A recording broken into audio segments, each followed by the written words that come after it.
بسم اللہ الرحمن الرحیم، اللہم صلی علی محمد وعلی آل محمد۔ السلام علیکم۔ آج آپ سب کے سامنے بہت ہی خوبصورت درود شریف کے جو فرمان ہے اور اولیاء اللہ کا جو درود شریف کا سفر رہا ہے، کیونکہ ہمیں موٹیویشن تو وہاں سے بھی ملتی ہے نا، اور بہت زیادہ ملا کرتی ہے اولیاء اللہ، تو ان کی زندگیوں میں کیسے شامل تھا درود شریف، اور کون سے اولیاء اللہ کس طریقے سے درود شریف پڑھا کرتے تھے، اور ہمیں ظاہر سی بات ہے کہ ہمیں ان کے نقش قدم پر چل کر فیوز و برکات ہی ملنی ہے انشاءاللہ العزیز۔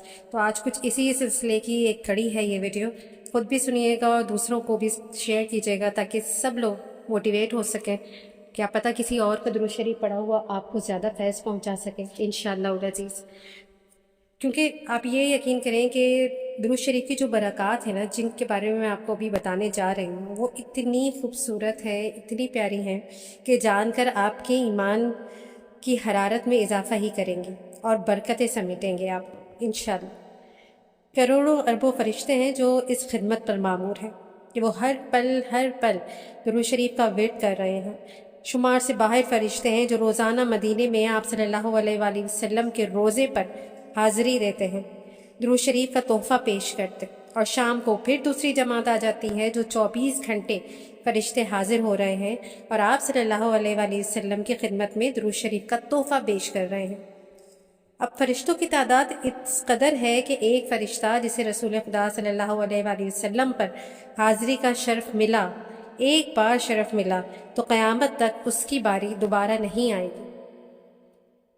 حضرت خواجہ توکل شاہ امبالوی رحمۃ اللہ علیہ عاشق درود شریف تھے اور ساری زندگی مخلوق خدا کو درود شریف کی محبت سکھائی، خالص اللہ والے تھے۔ آپ فرماتے ہیں کہ ہم نے دیکھا کہ آسمان سے جب بلائیں اترتی ہیں تو گھروں کا رخ کرتی ہیں، مگر جب درود شریف پڑھنے والے فرد کے گھر کے پاس پہنچتی ہیں تو وہ فرشتے جو درود شریف کے خادم ہیں ان بلاؤں کو اس درود شریف پڑھنے والے کے گھر تک نہیں آنے دیتے، بلکہ ان بلاؤں کو پڑوس کے گھروں سے بھی دور پھینک دیتے ہیں۔ سبحان اللہ۔ یعنی کہ جو آپ کی طرف ہماری طرف بلائیں بڑھ رہی تھیں، ہمارے گھروں کی طرف بڑھ رہی تھیں، ان کو ان فرشتوں نے روک دیا جو کہ ہمارے درود شریف کی وجہ سے ہمارے گھروں پہ موجود تھے۔ سبحان اللہ۔ اب آگے سنیے، حضرت شاہ غلام علی دہلوی بہت باکرامت باکمال بزرگ گزرے ہیں۔ آپ فرماتے ہیں کہ ایک بار مجھ پر دوزخ کا خوف غالب آ گیا، درود شریف کا ورد کرتا رہا، عالم بالا میں ایک بار نبی پاک صلی اللہ علیہ وآلہ وسلم کی زیارت نصیب ہوئی۔ آپ صلی اللہ علیہ وآلہ وسلم نے مجھ سے فرمایا جو ہم سے محبت رکھتا ہے وہ دوزخ میں نہ جائے گا۔ سبحان اللہ۔ آپ صلی اللہ علیہ وآلہ وسلم کے اس فرمان اور تسلی سے میرا خوف جاتا رہا۔ حضرت واصف علی واصف رحمۃ اللہ علیہ فرماتے ہیں کہ آپ وہ کام کرتے رہیں جو اللہ کو پسند ہے، اور وہ کام یہ ہے کہ نبی پاک صلی اللہ علیہ وآلہ وسلم پر بہت زیادہ درود شریف پڑھتے رہیں اور نبی پاک صلی اللہ علیہ وآلہ وسلم سے محبت کرتے رہیں، اس سے اللہ کی رحمت کو ویسے ہی جوش آ جاتا ہے۔ سبحان اللہ۔ کیا خوب کام ہے کہ اللہ پاک خود کر رہے ہیں، فرشتوں کو حکم دیا وہ بھی کر رہے ہیں، اور پھر بولا، بہت پیار سے بولا کہ اے اہل ایمان، اے ایمان والوں، تم بھی نبی پاک صلی اللہ علیہ وآلہ وسلم پر درود و سلام بھیجا کرو۔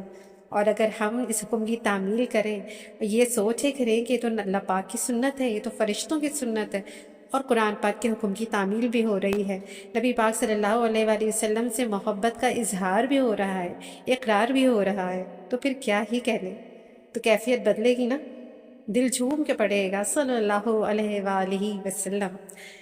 اب سنیں آگے، سیدنا ابو بکر صدیق رضی اللہ تعالیٰ عنہ فرماتے ہیں کہ مجلسوں کی زینت نبی پاک صلی اللہ علیہ وآلہ وسلم پر درود شریف پڑھنا ہے، لہٰذا مجالس کو درود شریف سے آراستہ کرو۔ ہمیں اپنی محافل میں درود شریف پڑھنے کا اہتمام کرنا چاہیے، اپنی محافل میں درود شریف کی فضیلت کو، واقعات کو، مشاہدات کو بیان کرنے کا مزاج بنانا چاہیے کہ اس سے وہ محفل آخرت میں ہمارے لیے باعث خوشی ثابت ہوگی، اور دنیا میں درود شریف کے ورد اور تذکرے سے برکتیں ملیں گی، خیریں ملیں گی۔ پیر نصیر الدین نصیر رحمۃ اللہ علیہ فرماتے ہیں کہ پوری کائنات کی عزت کی دستار اللہ پاک نے نبی پاک صلی اللہ علیہ وآلہ وسلم کے سر پر رکھی ہے۔ بے شک نبی مکرم صلی اللہ علیہ وآلہ وسلم کی ذات اقدس کے کمالات کے کیا کہنے، آپ صلی اللہ علیہ وآلہ وسلم کی شان قابل رشک ہے، آپ کا مقام اعلیٰ و عرفہ ہے۔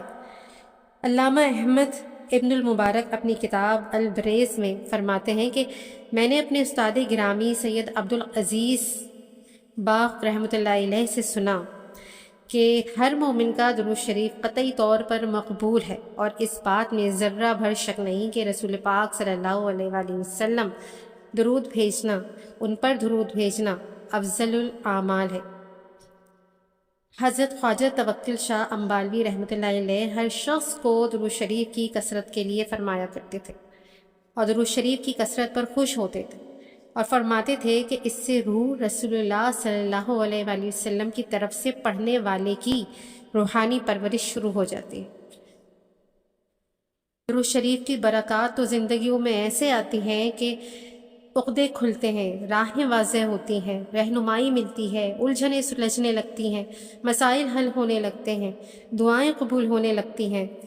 تو درود شریف اولیاء کرام کی معمولات میں رہا ہے اور اب بھی ہے۔ انسان اور جنات درود شریف کو مسلسل ورد کر رہے ہیں اور برکات پا رہے ہیں، کیونکہ درود شریف کا نظام منفرد نظام ہے، اس کی خوشبو منفرد خوشبو ہے۔ ابن مسعود رضی اللہ تعالیٰ عنہ نے فرمایا کہ نبی علیہ السلام نے فرماتے ہیں کہ قیامت کے دن سب سے زیادہ نزدیک وہ ہوگا جس نے سب سے زیادہ مجھ پر درود شریف پڑھا ہوگا۔ حضرت ابوبکر صدیق رضی اللہ عنہ فرماتے ہیں کہ جس طرح ٹھنڈا پانی آگ کو جلدی سے بجھا دیتا ہے، درود شریف انسان کے گناہوں کو اس سے بھی جلدی مٹا دیتا ہے۔ حضرت عمر بن خطاب رضی اللہ تعالیٰ عنہ فرماتے ہیں کہ دعا اور نماز آسمان اور زمین کے درمیان معلق رہتی ہے، وہ اوپر نہیں جاتی جب تک نبی علیہ السلام پر درود شریف نہ پڑھا جائے۔ اس لیے فرماتے ہیں کہ جس دعا کے پہلے اور بعد میں درود شریف پڑھا جائے، اللہ اس دعا کو رد نہیں فرماتا، کیونکہ دعاؤں کی قبولیت کی کنجی ہے درود شریف۔ حضرت ابو ہریرہ رضی اللہ تعالیٰ عنہ فرماتے ہیں کہ نبی علیہ السلام نے فرمایا کہ جو مجھ پر درود شریف پڑھنا بھول گیا وہ بندہ جنت کا راستہ ہی بھول گیا۔ آگے حضرت علی رضی اللہ تعالیٰ عنہ فرماتے ہیں کہ اللہ کی قسم، اللہ اور ان کے رسول صلی اللہ علیہ وآلہ وسلم نے تکبیر، اللہ اکبر، تسبیح، سبحان اللہ، تحلیل، لا الہ الا اللہ، تحمید، الحمدللہ، اس کی اگر فضیلت نہ بتائی ہوتی تو میں اپنا پورا وقت، پورے جو سانس ہے ان میں نبی علیہ السلام صلی اللہ علیہ وآلہ وسلم پر درود شریف پڑھتا رہتا۔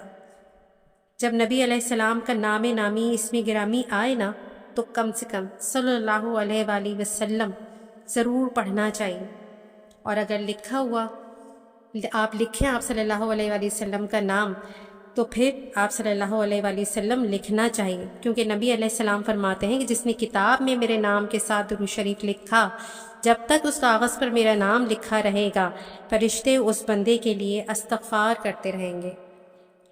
حضرت ابو الحسن میمونی رحمۃ اللہ علیہ کہتے ہیں کہ میں نے اپنے استاد ابو علی کو خواب میں دیکھا، ان کی انگلیوں کے اوپر کوئی چیز سونے یا زعفران کے رنگ سے لکھی ہوئی تھی۔ میں نے ان سے پوچھا یہ کیا ہے؟ انہوں نے کہا کہ میں حدیث پاک کے اوپر صلی اللہ علیہ وآلہ وسلم لکھا کرتا تھا۔ حسن بن محمد رضی اللہ عنہ کہتے ہیں کہ میں نے امام احمد بن حنبل رحمۃ اللہ علیہ کو خواب میں دیکھا، انہوں نے مجھ سے فرمایا کہ کاش تو یہ دیکھتا کہ ہمارا نبی کریم صلی اللہ علیہ وآلہ وسلم پر کتابوں میں درود لکھنا کیسا ہمارے سامنے روشن اور منور ہو رہا ہے۔ سبحان اللہ۔ اب آگے دلائل الخیرات کی وجہ تالیف جو ہے وہ سب مشہور ہے کہ مؤلف شیخ شاذلی رحمۃ اللہ علیہ کو سفر میں وضو کے لیے پانی کی ضرورت تھی اور ڈول رسی کے نہ ہونے سے پریشان تھے۔ ایک لڑکی نے یہ حال دیکھ کر دریافت کیا تو انہوں نے بتایا کہ مجھے پانی کی ضرورت ہے۔ یہ سن کر اس بچی نے کنویں کے اندر تھوک دیا، پانی کنارے تک ابل آیا۔ مؤلف نے حیران ہو کر وجہ پوچھی، اس نے کہا یہ برکت درود شریف کی ہے، جس کے بعد انہوں نے دلائل الخیرات تالیف کی۔ شیخ زردق رحمۃ اللہ علیہ کہتے ہیں کہ آج بھی مؤلف دلائل الخیرات کی قبر سے خوشبو مشک و عنبر کی آتی ہے، اور یہ سب برکت درود شریف کی ہے۔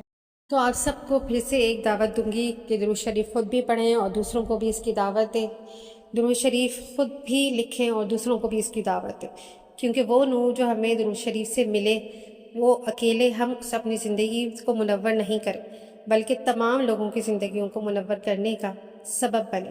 سب کو دعوت دیں گے، سب درود شریف پڑھیں گے، سب کو جو فیض ملے گا، جو اجر و ثواب ملے گا وہ آپ کو اور مجھ کو بھی ملے گا انشاءاللہ عزیز۔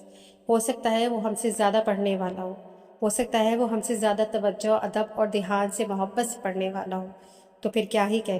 اللہ پاک مجھے، آپ کو، ہماری قیامت تک آنے والی تمام نسلوں اہل درود بنائے، بہت محبت سے، بہت توجہ اور دھیان سے پڑھنے والا اہل درود بنائے، اور اللہ پاک کا خاص قرب حاصل ہو، نبی پاک صلی اللہ علیہ وآلہ وسلم کا خاص قرب حاصل ہو، کہ خوشنودی حاصل ہو۔